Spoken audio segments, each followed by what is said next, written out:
Layla here from Halalela Art, and I'm going to be showing you some blending basics with the Ohuhu Original 120 set. So the first thing we're going to start with is paper. You always want to make sure that the paper you're using is not only compatible with your alcohol markers, but also a type of paper that promotes good blending. Typically, cardstock paper works well. For this demonstration, I'm personally using Express It blending cards. And so I will be starting with my pink Ohuhus. And so the colors I'm using here are 27, 7, and 6.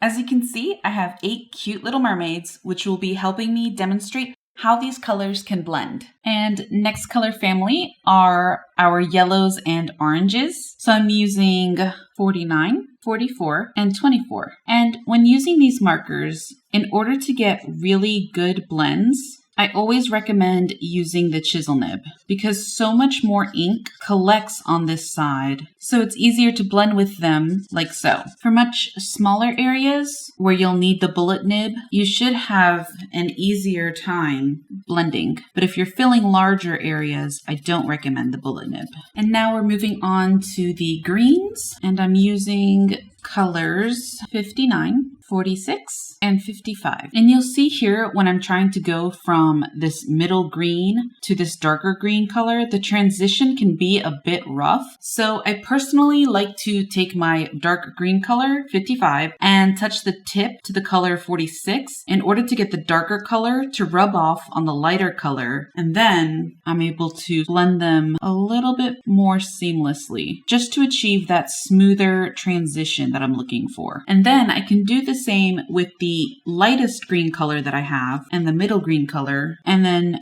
do the same thing. And so now we're checking out the warm grays. And I'm using WG1, WG4, and WG6.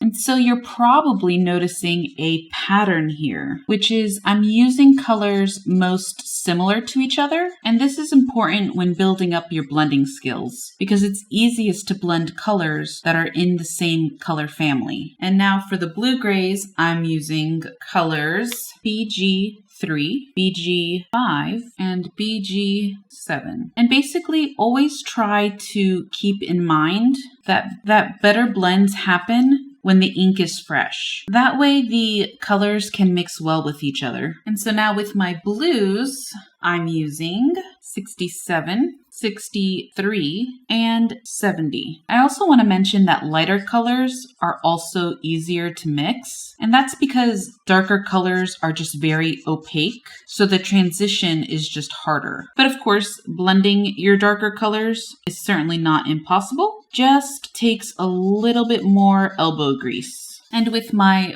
browns, I'm using 100, 102, and 98.